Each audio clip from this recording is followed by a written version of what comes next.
Para entender mejor el concepto de privatización, debemos tener en claro la diferencia entre público y privado. Los términos público y privado son fundamentales en el lenguaje de nuestro derecho, nuestra política y nuestra vida social. En el sentido que lo público es abierto, hablamos de un lugar público, un baño público, un evento público, de hacer público algo o de publicar un artículo. Cuando hablamos de lo privado, hablamos de algo que está cerrado, desde lugares, hogares, empresas, etc. Son privados porque su acceso es limitado y su presencia reducida. En el mundo liberal, lo público con frecuencia significa notorio, visto o relativo a todo el pueblo. En contraste, privado significa que pertenece a un ámbito personal o familiar. Interpretación que nos lleva a una conceptualización de algo más cerrado, más protegido de todo contacto de la vida pública. Por ejemplo, una escuela pública es pública no solo en el sentido que es propiedad del Estado y financiada por este, sino también porque está abierta a todos los niños que habitan en la zona. Las escuelas privadas pueden rechazar a algunos solicitantes, en cambio las públicas no gozan de tal opción. Ahora sí, ¿qué es la privatización? La palabra privatización está asociada a lo que comúnmente se ha llamado neoliberalismo, que surge como proyecto económico, político y militar en los años 80, fundamentalmente con el ascenso en Estados Unidos de Ronald Reagan y en Inglaterra con el gobierno de Margaret Thatcher. El neoliberalismo es un modo de acumulación capitalista que se basa en la venta de las empresas públicas, que eso es la privatización, en una ofensiva contra el trabajo. Fundamentalmente fue un proyecto que se aplicó en América Latina por el Consenso de Washington, que es un consenso organizado por el imperialismo norteamericano. El neoliberalismo en América Latina se impone por vez primera en el golpe de Estado en Chile al gobierno de Salvador Allende por los militares golpistas de Pinochet, y es el primer país en donde se instauran este tipo de medidas. El término privatización significa básicamente dos cosas: todo cambio de actividades o de funciones del Estado al sector privado, y más explícitamente todo cambio de lo público a lo privado en producción de bienes y servicios. El significado de privatización depende de la posición de una nación en la economía mundial. En los países más ricos es más fácil tratar la privatización simplemente como cuestión de política interna, pero en los países con escasos recursos donde los probables compradores son extranjeros, la privatización de las empresas propiedad del Estado a menudo significa desnacionalización. En este sentido, la memoria nacional reprime el sentido de privatización. Pero eso es un poco el proyecto de privatizaciones, es casi un regalo de los gobiernos latinoamericanos a los capitales norteamericanos para aumentar sus privilegios. Entonces es como una medida de desmantelamiento de los órganos multinacionales y del gobierno norteamericano en la América Latina, cuyo principal objetivo fue la venta a muy bajos costos de sectores de las empresas públicas, como los teléfonos, como las comunicaciones, como el ferrocarril, como las carreteras, como los bancos, como las empresas de aviación. Fueron ventas de todas estas empresas públicas a capitalistas privados norteamericanos a muy bajo costo, que permitió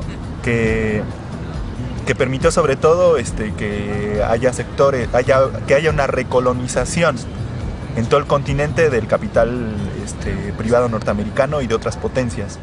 El programa de privatización en México ha sido uno de los procesos con mayor peso en el cambio estructural de la economía mexicana. En 1982, ante un escenario de altos déficits públicos, una elevada y considerable deuda externa y la presencia de niveles importantes de inflación, tanto acreedores externos como los organismos internacionales fomentaron la política de privatización encaminada a la disminución del déficit fiscal y a la posibilidad del pago de la deuda externa. A partir de 1983 se inicia el proceso de privatización bajo la premisa de la modernización del Estado. Sustentado en un argumento que consistía en destacar la mala administración e ineficiencia de las empresas públicas, Sin embargo, el proceso de privatización estaba más vinculado con el objetivo de sanear las finanzas públicas, pues se pensaba que la venta de las empresas públicas podría generar recursos de divisas para cubrir el servicio de la deuda y con ello liberar recursos para poder equilibrar dichas finanzas. En México eso se expresó fundamentalmente en el periodo de 1994 con la firma del Tratado de Libre Comercio, pero su antecedente está en los años 80 con la crisis llamada de la deuda, en donde Miguel de la Madrid negocia con el gobierno de Ronald Reagan la necesidad de hacer no una moratoria como pensaban los países latinoamericanos de la región que estaban endeudados, sino una serie de medidas de ajuste que iban a significar un retroceso en los proyectos de corte más nacional desarrollistas de la región. Entonces en México se comienza en los 80, se profundiza en los 90, se vende Teléfonos de México, cuyo resultado ha sido el surgimiento de uno de los burgueses más poderosos de todo el continente y del mundo, que es Carlos Slim. Fue prácticamente un regalo, porque se podía pagar la compra de la paraestatal en pocos meses de realización de los servicios. Eso permitió que, por ejemplo, Carlos Slim se convirtiera en uno de los principales ricos del mundo, después dominar los servicios. Se expresó por medio de la privatización de las carreteras, de la penetración de la venta de los bancos a nivel nacional,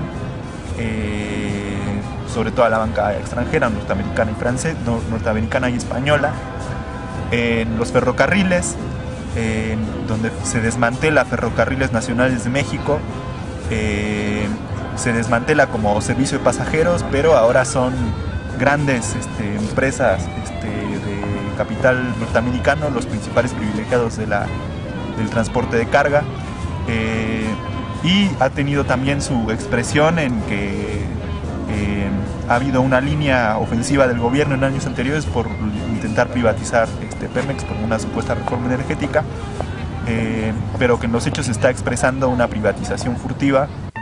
¿Y cuáles son los resultados? Cuando se venden las carreteras, hemos visto que ha caído en quiebra más de 3 o 4 veces, y ha tenido que ser el gobierno mexicano, con los impuestos de la clase trabajadora y de la clase media, ha tenido que rescatar las carreteras cuya deuda se sigue pagando, o el caso más paradigmático, que es el tema de la caída de la banca, cuyo rescate lo pagan los contribuyentes por medio del FOBAPROA y que hoy se sigue pagando, ¿no? O sea, lo que demuestra es que el argumento de los teóricos economistas de corte neoliberal del mercado se podía autorregular porque el Estado era totalmente ineficiente para la otorgación de servicios estratégicos, se muestra con toda falsedad por la desregularización financiera, como se mostró con la caída de los bancos, o como también se expresa en Mexicana, ¿no? Que fue una empresa paraestatal vendida a capitales nacionales y extranjeros, que supuestamente hoy están en quiebra.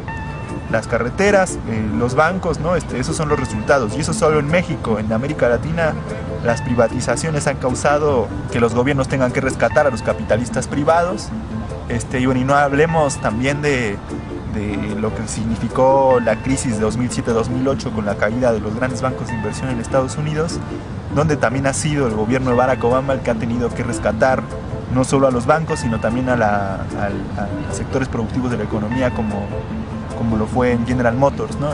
Los resultados son que no se hace más eficiente el servicio, el consumidor termina por pagar los resultados de las privatizaciones con tarifas altas, como en el caso de los teléfonos. Ha tenido que aguantar los grandes precios que ponen los grandes pulpos monopólicos de los servicios, como en el caso del teléfono, como en el caso del cable, del triple play, cuando en realidad el servicio, por ejemplo el servicio de Telmex, es mucho más caro al de otros países, pero el consumidor lo tiene que pagar porque es el único que otorga el servicio. Entonces, lejos de que la otorgación de servicios sea más eficiente, es al revés.